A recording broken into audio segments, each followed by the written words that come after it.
Olá, meus amigos, muita paz, muita luz, as bênçãos de Jesus para todos nós. Nós ficamos muito felizes aqui na nossa condição de estar presentes nesse evento tão bonito, com tantos amigos e amigas do coração que falam de nosso Senhor Jesus Cristo e também desse seu querido servidor, que é Chico Xavier, de maneira tão bela, tão meiga, tão gentil, com tanta propriedade e intimidade, que realmente a oportunidade de estar aqui presente também nos constrange bastante, ao mesmo tempo que nos felicita. Queria, antes mesmo de entrar na minha prédica, agradecer a oportunidade de estar aqui na pessoa do nosso querido amigo João, né, que nos fez a proposta do convite, pensou na nossa pessoa, né, e nos trouxe a oportunidade de estar presente aqui hoje com vocês. Né. Os meus comentários, muito provavelmente os amigos já escutaram todos, até em outras palavras, em outros verbos articulados, na boca de pessoas muito mais preparadas, mas quando o serviço surge, é importante que o trabalhador cumpra, né, com seu compromisso, com a sua própria responsabilidade, de acordo com o que lhe intui ou lhe indica a própria consciência.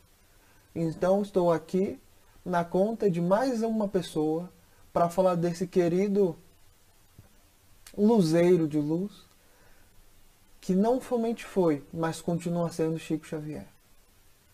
Do tema, né, Tempo de Cura com Chico Xavier, nós meditamos um pouco quando iríamos oferecer o tema, nossa própria prédica de hoje, e pensamos em um assunto que, penso eu, é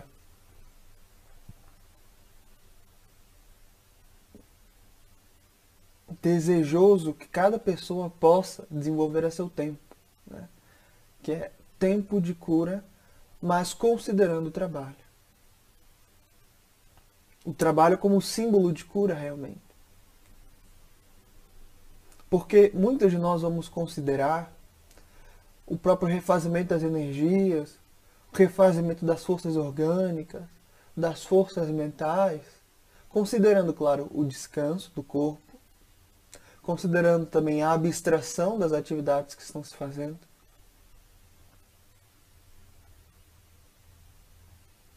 Mas também sobre a ponderação de que enquanto estamos ali gastando energia, estamos forçando, vamos colocar nesta condição, o cérebro a trabalhar, ou os braços cansados, o suor descendo o rosto, o restante do corpo, porque está ali dispondo de muita energia, de fato gastando energia para que se cumpra alguma atividade. É nesse momento, sabe, de grande cansaço que nós também podemos nos curar de muitas dores. E a gente queria abordar esse prisma, considerando, né, como centro nosso Senhor Jesus Cristo e o nosso querido Chico Xavier. Então, nos breves minutos, ficaremos aqui conectados, debatendo sobre este assunto, que de alguma forma, né, nem que seja por um piscar, um triscar de um momento, nosso coração possa bater em uníssono com o coração de nosso Senhor Jesus Cristo. Pois bem, consideração sobre o trabalho. É claro que a gente pode ir naquela pergunta clássica de Livro dos Espíritos, né? Que Kardec pergunta: o que é trabalho? E os Espíritos respondem: toda ocupação útil. De tal maneira que a gente pode gravar muitas pessoas em atividades comuns do cotidiano e elas estão ali em trabalho sério, trabalho dedicado. Alguém que cuida de casa, por exemplo, trabalha todos os dias. Precisa varrer o chão, lavar o fogão, lavar a louça, alimentar-se, alimentar a família. Assim mesmo como cuidar de si mesmo, com a higiene pessoal, os exercícios físicos para cumprimento com as disciplinas do corpo e por aí vai. É claro que a gente pode pensar no trabalho no sentido mais usual, em todas as profissões do mundo. Desde o artista que pinta um quadro, desenha uma paisagem, fotógrafo, né, que registra o horizonte, até mesmo aquela condição mais clássica, né? Por exemplo, na condição do advogado, que escreve algum tratado, algum regimento, algum artigo de defesa. Ou o próprio cientista, na sua condição generalizada, que busca entender algum significado por trás de um fenômeno, que escreve um próprio artigo científico, é publicado em periódico, enfim. Entretanto, é necessário expandir, é necessário ir mais além. Tudo ao nosso redor trabalha. Tudo dentro de nós trabalha. O coração agora, no peito de cada um de nós, o meu e de vocês, está trabalhando incessantemente, palpitando o sangue para o corpo inteiro. E o sangue também trabalha, porque carrega nas suas células que levam oxigênio para os tecidos e músculos e órgãos do corpo. Os neurônios também trabalham para que a gente possa observar. Os olhos também, amigos muito dedicados, continuam servindo, trabalhando. É claro que eles podem estar com maiores dificuldades de cumprir com essas tarefas em determinados corpos. Mas em consideração a isso, a gente tem outros órgãos que vão aumentar a sua própria sensibilidade. As mãos trabalham no serviço tátil constantemente. Os pés sustentam o corpo. As juntas ligam uma parte à outra. Os joelhos mesmo conectam a canela e a coxa. Cotovelo, braço, antebraço. O pescoço, então, nem se fala. A boca, agora, sendo utilizada, ou melhor, utilizando diversos músculos, tecidos e articulações para isso, para fazer esse serviço, esse trabalho da própria comunicação. E se a gente falou dentro de nós, como a gente também citou ainda há pouco, tudo ao nosso redor trabalha. A natureza é exemplo máximo, na minha perspectiva, de trabalhador de Jesus. Pegamos, por exemplo, ali uma fruta, qualquer fruta. Vamos pensar na manga, na banana, no cajá, enfim, qualquer fruta, de qualquer árvore, de qualquer planta. Uma fruta, quando a gente considera todo o processo que ela teve de passar para chegar naquele ponto, a gente reconhece que a planta que gerou aquela fruta fez um trabalho silencioso. Toda a fruta é representação, é produto de um trabalho árduo, demorado e silencioso. Silencioso. Olhemos, por exemplo, as mangas, que estão ali nas mangueiras. E pensemos numa mangueira muito esbelta, muito alta. A copa arrojada, entre aspas, salpicada de manga. Mesmo ali, escaldante, debaixo do sol, até mesmo numa oportunidade em que as pessoas virão ali tomar sob a sombra. Ou os garotinhos, que vão lhe tacar chineladas e pedradas em busca dos próprios frutos. Ela recebe as pedradas, as chineladas, as pessoas usufruindo da sua sombra, enfim. Entre aspas, perde, ou em outra perspectiva, oferece bondosamente, de graça, seus frutos para que sejam tomados e levados. Tudo de bom grado. Quando você joga uma pedra numa árvore, ela não reclama de volta. Ela não exige uma determinada quantia monetária. Ela não fala, olha, é R$2 cada manga. Oh, você não pode pegar, é minha fruta, não é de você. Não. Recolhemos todas as frutas. E silenciosamente, o que ela dá? Mais frutas posteriormente. No silêncio de ti mesma, ela trabalha mais uma vez nesse processo demorado, árduo, silencioso, extraindo energia da própria luz do sol através da fotossíntese, trazendo para si mesma, através das raízes, nutrientes importantíssimos para a sustentação geral, e aos cadinhos de todos os dias, porque nenhuma fruta é fruto de trabalho assim repentino, quase que de abiogênese que surge do nada. É um trabalho silencioso e demorado. E ela vai recolhendo essas energias e nutrientes para gerar novo fruto, para que posteriormente o ciclo volte. Trabalho constante. Trabalho constante. E quando a gente olha para essa perspectiva da própria planta, que é exemplo máximo de nós, vamos voltar então a falar de um dos homenageados, que é Chico Xavier. Chico Xavier trabalhou a vida inteira.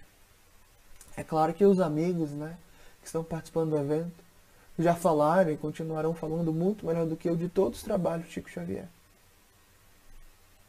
Trabalho ali desde a infância, na fábrica de tecidos, varando altas horas da madrugada. Trabalho nas vendas, trabalho como datilógrafo, trabalhando, cuidando dos familiares e amigos, trabalho bendito também na doutrina espírita e tantos outros. Mas recordando sempre Kardec, que é trabalho. E os espíritos, toda ocupação útil.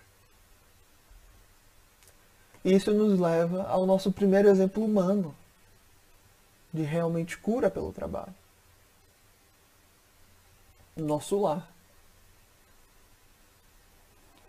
Porque o trabalho molda cada um de nós de tal maneira, e quando assumimos a responsabilidade pessoal e cumprimos sob disciplina, sob ordem, sob responsabilidade, isso transforma a nossa vida. E daí cada um precisa ver o ministério que lhe cabe. Introdução do livro Paulo Estevão, né? Breves Notícias. Quem estará no mundo sem o ministério sagrado de Jesus? Paulo tinha o seu, mas cada um de nós tem o seu próprio. Kardec, nas revistas espíritas, do professor, ou melhor, do agricultor, do professor ao governador de uma terra, todos estão trabalhando. Todos têm uma responsabilidade imensa no curso das coisas, na ordem do todo. Todos. E daí a gente vê André Luiz em nosso lar. Um espírito que passou, como diz Herculano Pires, né, no seu programa de rádio, no Limiar do Amanhã. Passou 8 anos em regiões umbralinas. Umbralinas. Um espírito desta envergadura, porque nós podemos olhar hoje para André Luiz e aplaudi-lo na sua condição. Muitos ponderarão que ele é um espírito já iluminado. Entretanto, se aplaudimos hoje o diamante na sua condição, importante não desprezar quando ontem ele abraçava a condição indumentária do material sedimentado, né, o carvão. E aí ele abre nosso lar com aquela frase maravilhosa, né? Mensagem André Luiz. A primeira frase, suas primeiras palavras que ele decide para abrir o trabalho mediúnico com Chico, e também se introduz ao movimento espírita, é: a vida não cessa, a vida é fonte eterna, e a morte é o jogo escuro das ilusões.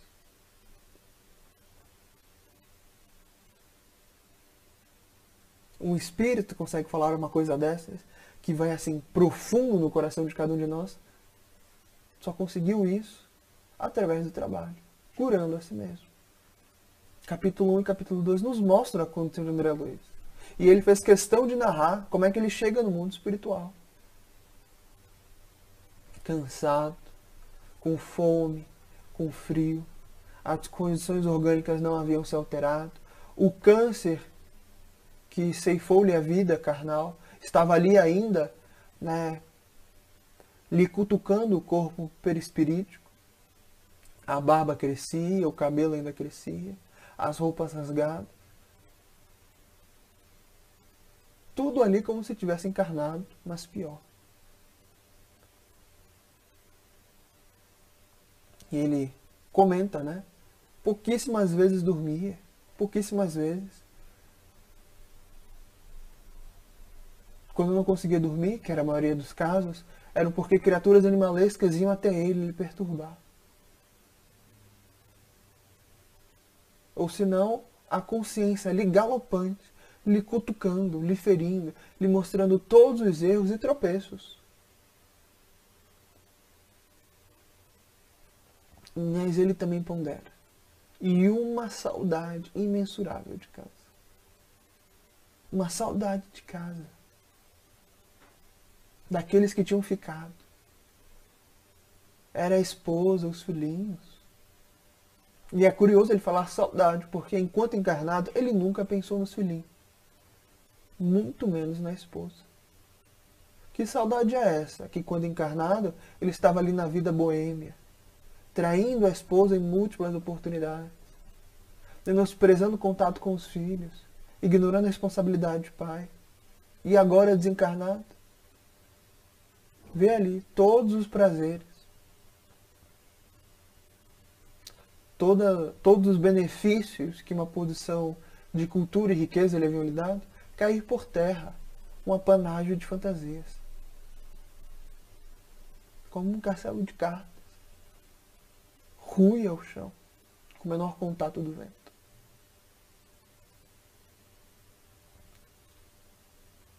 Mas aí a gente sabe o que acontece, né? Ele faz aquela prece maravilhosa no capítulo 2. Surge-lhe Clarencio, retira ele do umbral e leva até nosso lar, a colônia espiritual. E aí li no capítulo 6,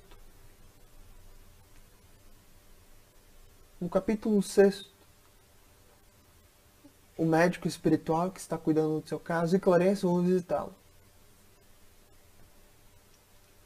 E aí, Clarencio, né, de forma muito gentil, pergunta: e aí, meu amigo, como que você está? André Luiz acamado, um pouco mais são e muito mais descansado. Responde. Mas a resposta dele não é estou bem. Estamos seguindo. Estou melhor, meu amigo, graças a Deus. Resposta dele é uma sumarização de todos os problemas que ele estava passando e que ele havia passado. Ele começa a falar das perseguições, da saudade de casa, dos problemas que enfrentou no umbral, da ardor ainda que lhe bate no corpo, das perseguições dos espíritos animalescos no umbral. E ele fala isso chorando, chorando. A tal ponto de dizer que não há homem, ele pensando, que sofra mais do que ele. E Clarencio, tranquilo, sereno, deixando ali André Luiz abafar. E André Luiz fala, chora, mostra-se ali na condição do homem mais sofrido do mundo. Até que Clarencio pergunta: já acabou, meu filho? Já. E aí Clarencio faz a pergunta derradeira para André Luiz. Aquela pergunta que, se nós perguntássemos, a gente ia responder sim, com certeza. Clarencio pergunta: meu amigo, queres de fato obter a cura espiritual? Você quer de verdade curar-se? Entender que remédio é esse que cura todas as dores do espírito? E André Luiz, né? Quero sim.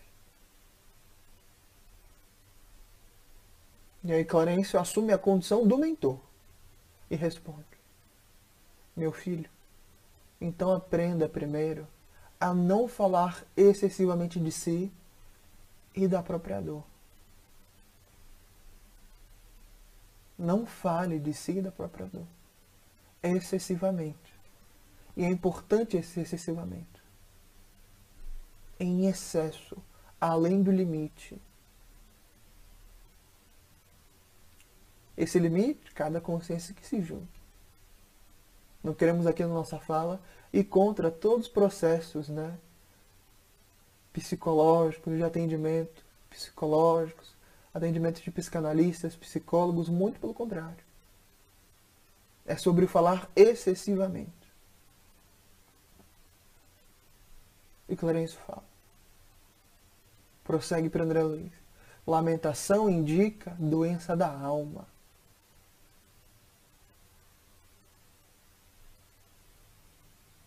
Doença da alma.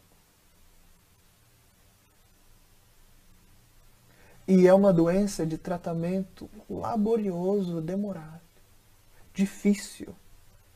Quando a alma chega nesse ponto de apenas focar na sua própria dor e utilizar isso também para continuar sofrendo, e fica nesse ciclo vicioso de lamentação e processo repetitivo,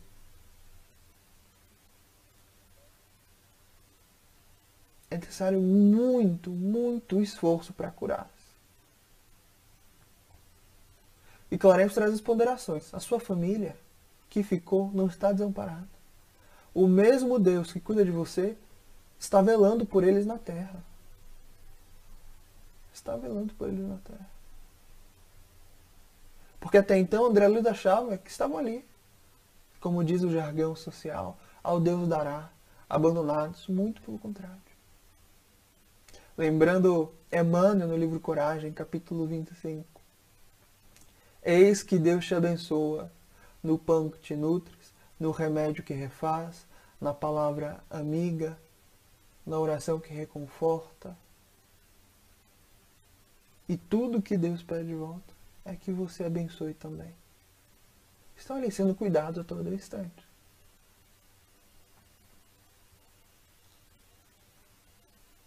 Mas agora Clarencio apresenta para André Luiz um outro roteiro de vida. Fala, meu amigo, aqui nessa colônia, nós olhamos para o trabalho mais laborioso como oportunidade bendita. Oportunidade bendita. Muitos de nós queremos desencarnar e descansar, achando que as coisas serão mais fáceis por lá, no mundo espiritual. Muito pelo contrário. Muito pelo contrário. É preciso continuar trabalhando sempre, a todo instante. E sob esse novo roteiro de vida, André Luiz muda sua vida para sempre. Para sempre. Para sempre.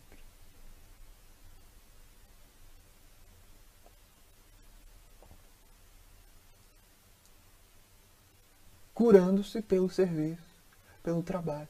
Porque é o trabalho, a nossa condição sacrossanta, que nos afasta do próprio mal ao redor e o mal dentro de nós.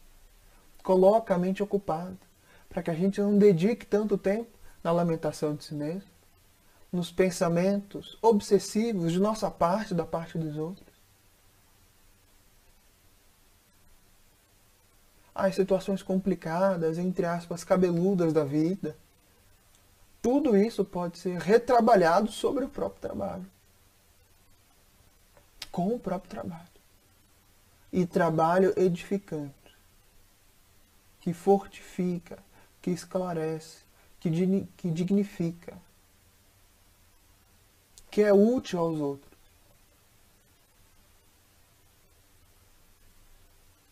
Lembra o Chico Xavier também, quando ele fala sobre o trabalho, mas também fala sobre o descanso.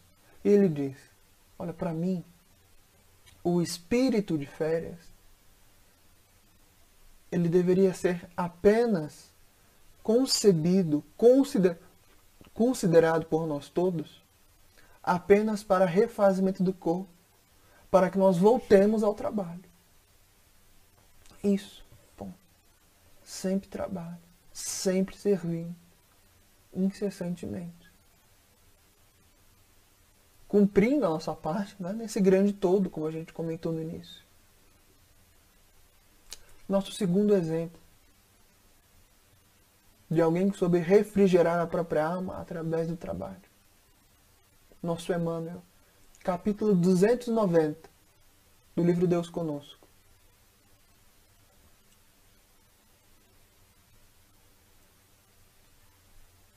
Padre Nóbrega.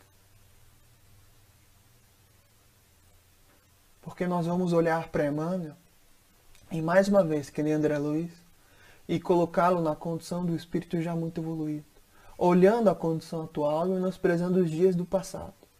Um passado que Emmanuel não esqueceu.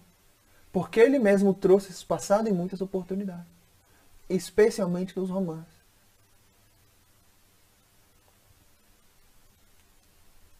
Públio Lentulus, bisneto e bisavô em 2000 anos. Nestório, 50 anos depois. Basílio em Ave Cristo. Damiano no Renúncio. E algumas, outras encarnações ali. Que ele vai psicografar em algumas outras mensagens. Nóbrega, o primeiro apóstolo do Brasil. Mas antes de Nóbrega, como a gente disse, 290 do Deus Conosco, da editora Vinha de Luz, Emmanuel fala da sua encarnação antes de Nóbrega.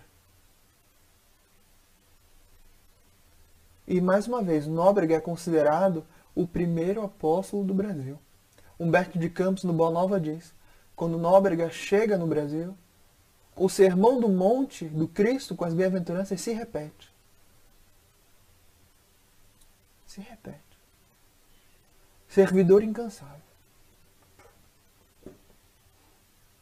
Só que ele fala a sua encarnação antes de Nóbrega. O que ele estava fazendo?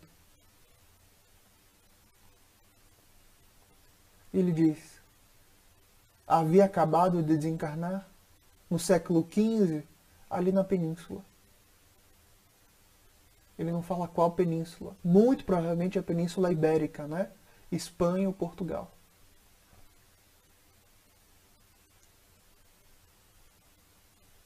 Ele diz: onde nos devotáramos ao crer ou morre. Nos devotáramos ao crer ou morre. Emmanuel, como Padre Nóbrega, primeiro apóstolo do Brasil. Encarnação posterior, um agente da Inquisição. Crê ou morre. É estranho, não é? Porque ali, como na história, capítulo 7, primeira parte de 50 anos, ele morre martirizado. Rejeita qualquer chance de abdicar ou abjurar o nome do Cristo. Morre ali, martirizado. Horas antes, consolando o coração de Célia.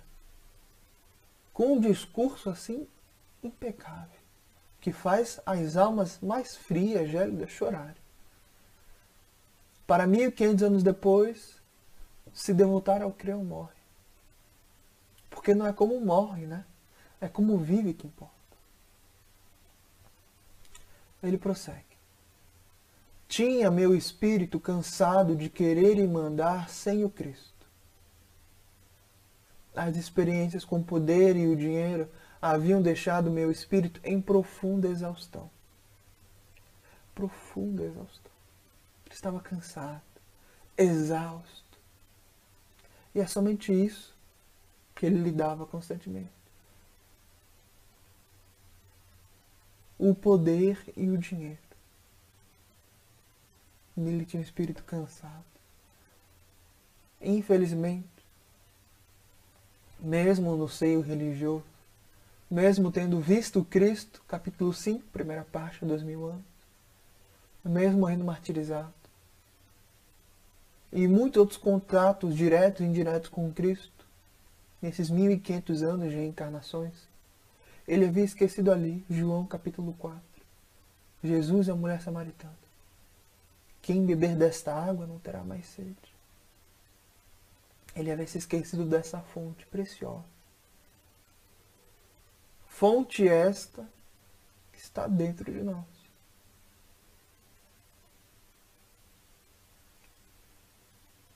E aí ele fala: 15 séculos haviam se passado.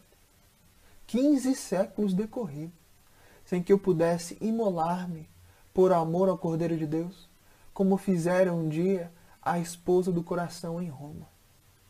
Capítulo 5 da segunda parte de 2000 anos. Lívia morrendo martirizada no grande circo em Roma. Passou 1500 anos, ele não conseguiu morrer por amor a Jesus. Como assim? E Nestor que morre martirizado? E qualquer outra encarnação que ele foi cristão? Ele diz, não. Nada disso adiantou. Não morri por amor a Jesus até hoje. Não morri.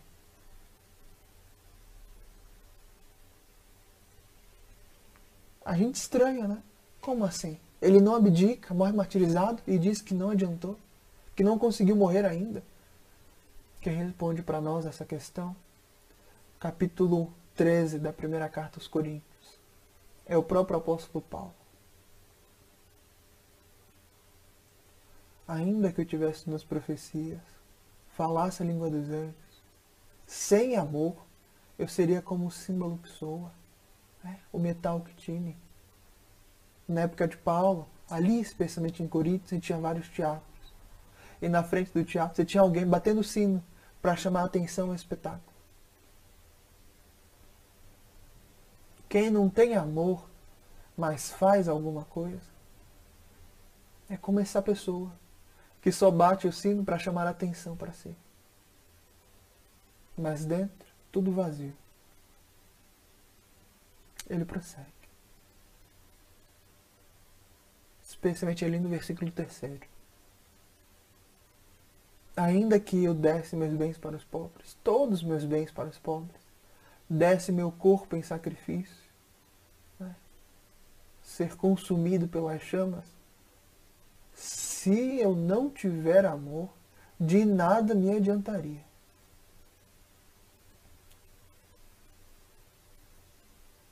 Funciona, adianta para os outros. Alimenta os outros. Sacia em determinado nível a sede dos outros. Inspira os outros. Mas para si não adianta nada. Por isso quando a gente olha assim a morte de Nestor é tão significativa. Frases impecáveis. Morte que muitos de nós desejaríamos ter também. Mas não é como morre, é como vive que importa. É como vive que importa. E eu pude ver essa mensagem, Deus Conosco, a original. A letra de Emmanuel, psicografada por Chico. A assinatura da...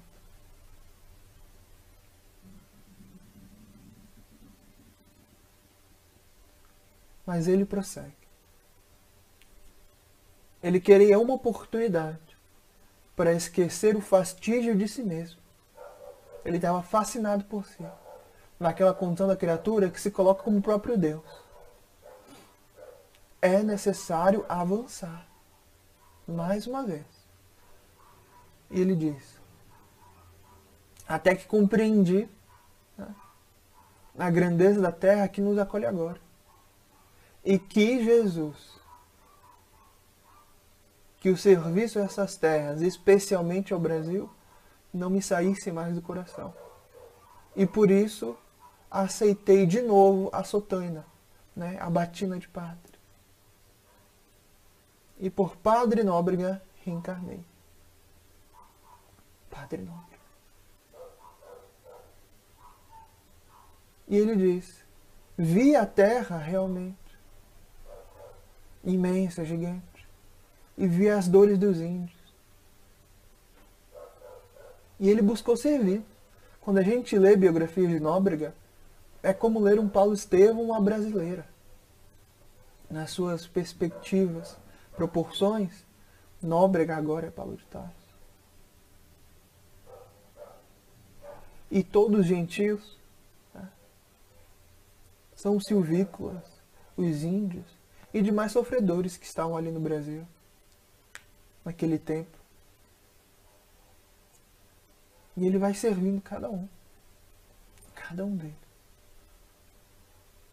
Não é à toa que os índios gostavam tanto de Nóbrega que lutaram ao lado dos portugueses contra a invasão dos franceses em determinada época. E ele serviu com o tempo que lhe foi dado. Quando a gente fala de Brasil, coração do mundo, pátria do Evangelho, é isso. Regeneração de almas, de criaturas. O mundo inteiro, a planeta Terra inteira, é o hospital do Cristo. Mas o Brasil é a UTI. É o pessoal em atendimento emergencial. Um dos primeiros regenerados do Brasil está aí. Nosso próprio Emmanuel. Cansado de querer e mandar sem o Cristo.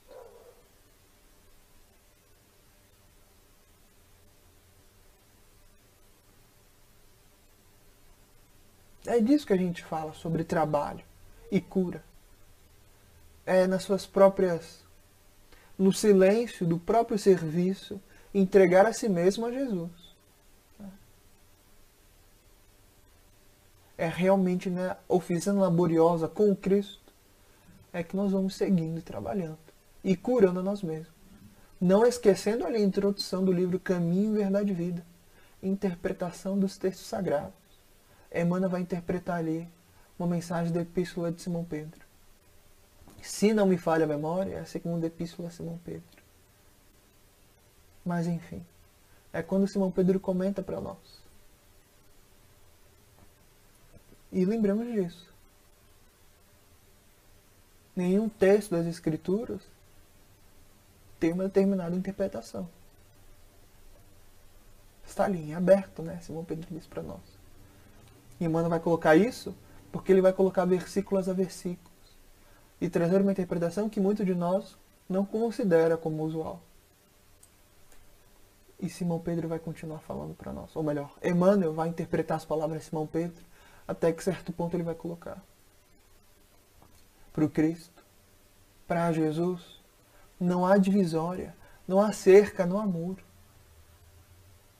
Ou diferença maior entre trabalhar com José na carpintaria ou pregar sobre Deus no templo. Não tem linha divisória. Todo mundo é o seu campo de serviço. É a gente que coloca. Não, aqui é o meu ambiente religioso. Aqui é o meu ambiente de pregação da vida. De Jesus, falar sobre Deus. Aqui é o meu ambiente de trabalho. Aqui é a minha casa. A gente cria essas divisões. Mas o que nós precisamos almejar com Cristo é uma vida una. Uma vida una. Todo instante palpitando sobre a sua luz divina. Recordando também Francisco de Assis. Pregue o Evangelho onde você for. Se necessário, utilize palavras. Isto é, em última instância, fala alguma coisa.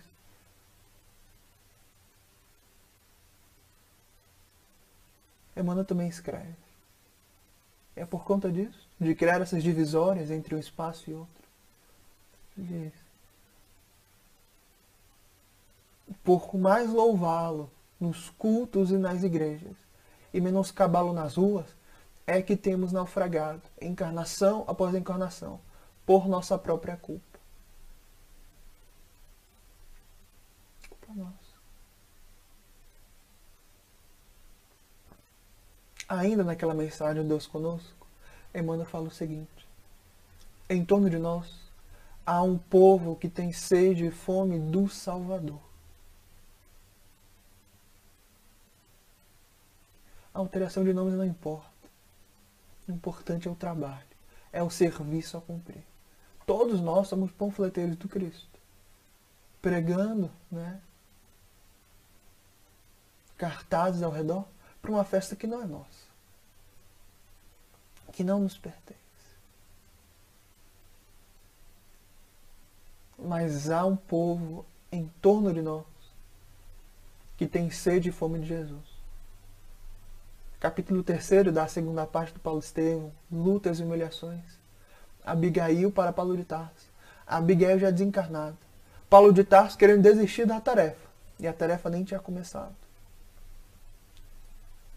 Daquela visão mediúnica. Abigail fala, olha, a família que a gente não pôde constituir na matéria. A família que a gente precisa realmente ter para nós são os filhos do Calvário. Ela diz, os filhos do Calvário estão aí, espalhados, aguardando a herança do Salvador. A luz que está ali na cruz até hoje, luzeiro máximo de fé viva para a vida humana na Terra, não cessou. Continua a iluminar a vida de todas as criaturas século após século. A herança da cruz é nossa também. Além das bênçãos, do consolo, heranças como roteiro de trabalho, perseverança, fé. Esses bens da cruz são nossos também. É importante servir, trabalhar.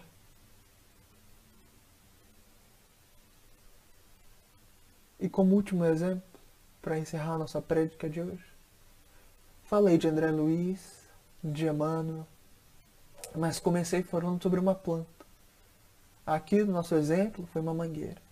E quero encerrar com mais uma planta.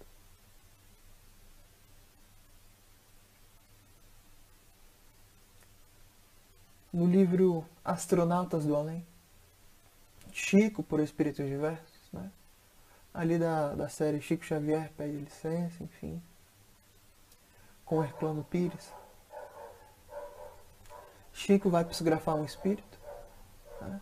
Eles vão comentar alguma reunião que eles estão tendo, algum livro ou alguma pergunta de livro dos espíritos, algum tema do Evangelho do Espiritismo, algum espírito vai psicografar, e aí Herculano vai comentar sobre a alcunha, né? Sobre um pseudônimo. E muitos espíritos não estão presentes neste livro, é um livro que eu gosto muito, né? Batuíra, Bezerra de Menezes, Meimei, André Luiz, Emmanuel, enfim. E tem uma mensagem que é sobre uma planta. E é uma historieta mais ou menos assim. Havia um viajante muito cansado. Ele já tinha certa idade. E ele vai passando ali e estava num lugar muito deserto. Pouquíssimas plantas.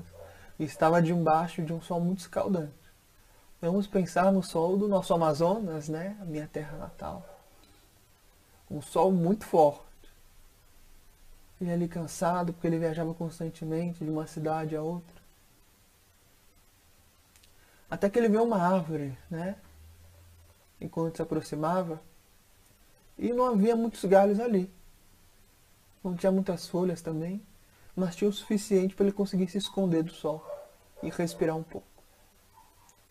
E ele, xingando a própria vida mentalmente, criticando o próprio Criador, ele se reconforta ali naquelas raízes retorcidas e dá aquele respiro de descanso. E aí, como é uma historieta, a árvore começa a conversar com ele. O amigo está cansado. E ele se surpreende, mas ignora posteriormente. Não, estou cansado. Estou muito estressado.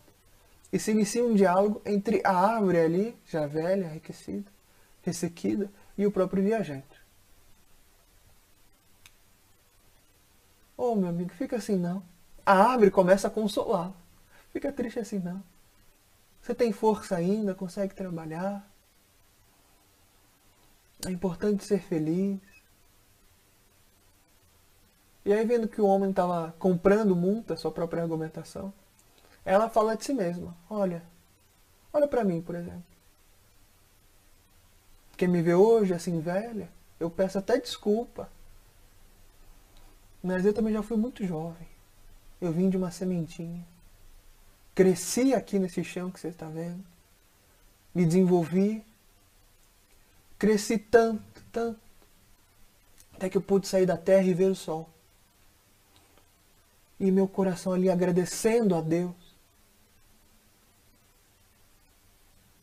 Agradecendo a Deus. Em tanta gratidão eu queria continuar servindo. E Deus me deu a possibilidade de desenvolver e me engordar um pouquinho. Ter raízes mais fundas, um tronco mais rígido e grosso. E aos poucos comecei a desenvolver os galhos. Vieram as folhas posteriormente.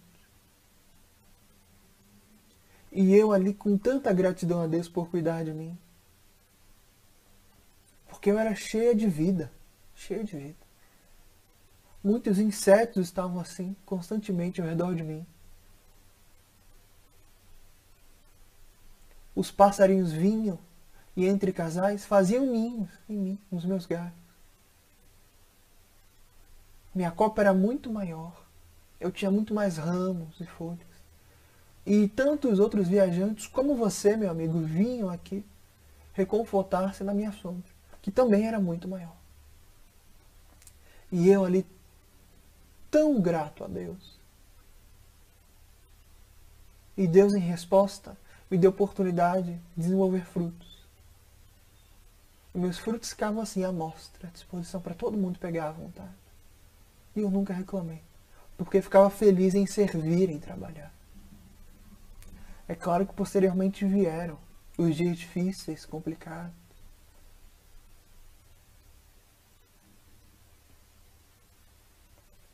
Veio o tempo, os frutos não vieram mais, os passarinhos não pousaram mais aqui. A vida em si se afastou um pouquinho de mim. Alguns galhos caíram, algumas folhas não voltaram. As flores que eu tinha também não retornaram. Mas não pense que eu estou triste por conta disso, não. Muito pelo contrário. Ainda aqui eu continuo servindo. Grata por servir. Porque de quando em quando vem um viajante como você, meu amigo.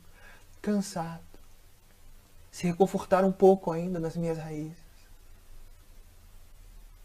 E isso tudo me faz muito feliz. Por servir a Deus. Tudo que eu peço a Deus. Tudo que eu peço. É que venha um dia aqui um lenhador. Me retire daqui. E eu darei a minha madeira de bom grado. Para sustentar um lar. Ou então alimentar as labaredas de uma lareira. Esquentando o ambiente. É só isso que eu quero. Continuar servindo. E esse diálogo revigorou a alma do velho viajante, cansado, quase que de supetão. Ele se levanta e faz um tratado com a árvore. Não, eu vou ser como você. Eu vou bendizer a Deus a todo instante, a todo momento. E ele vai ali feliz da vida, criando muitos planos de serviço com Deus. Este homem, ele tinha o mal de André Luiz, a lamentação profunda e excessiva. Ele não enxergava, né, os sofredores ao seu redor, como o próprio Emmanuel tinha dificuldade. As experiências com o poder e o dinheiro haviam deixado meu espírito em profunda exaustão. Mandar e querer sem o Cristo. Mas é só o trabalho que pode constituir a nossa fonte de liberdade e refrigeração das forças. Assim como a regeneração de nós mesmos. Para encerrar mesmo a minha prece, eu não ia comentar, mas a consciência me pede, né? No livro Nosso Lar, no livro Agenda Cristã, ou até mesmo no livro Nosso Lar, a gente tem André Luiz no começo da sua trajetória de retorno ao mundo espiritual, com suas dificuldades, com seus problemas. Mas é somente através do esforço pessoal, da entrega de si mesmo, que ele pode refazer a sua própria condição de espírito sofredor e ser um servidor do Cristo, a tal ponto de ter um trabalho tão farto nas mensagens junto com Chico Xavier. No capítulo 39 do livro Agenda Cristã, a gente tem o André Luiz regenerado. O André Luiz que pelo trabalho, serviço, a entrega, curou-se a si mesmo. E o título é muito sugestivo, porque, né, o tema do evento é Tempo de Cura com Chico Xavier. E é imprescindível também não esquecer o tempo de cura com Jesus. E o título deste capítulo, e é meu texto favorito de André Luiz, de todos que li até hoje, nesses pouquíssimos anos de doutrina espírita que tenho, o título é Com Jesus. E ele comenta: com Jesus, a renúncia será um privilégio para você. O sofrimento glorificará a sua vida. A prova dilatará seus poderes. O trabalho constituirá título de confiança em seu caminho. O sacrifício sublimará seus impulsos. A enfermidade do corpo será remédio salutar para a sua alma. A calúnia lhe honrará a tarefa. A perseguição será motivo para que você abençoe a muitos. A angústia purificará suas esperanças. O mal convocará o teu espírito à prática do bem.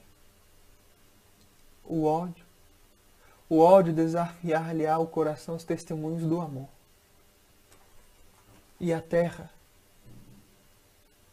com suas renovações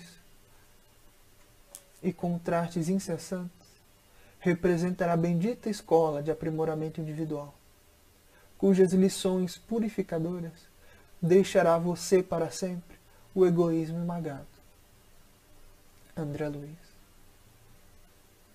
O trabalho constituirá título de confiança em seu caminho. E é pelo trabalho constante com Jesus, recordando desses luzeiros que vieram antes de nós, que nós obtemos nossa própria cura. Essa tão almejada cura espiritual. Muita paz aos amigos, muita luz. Deus conosco.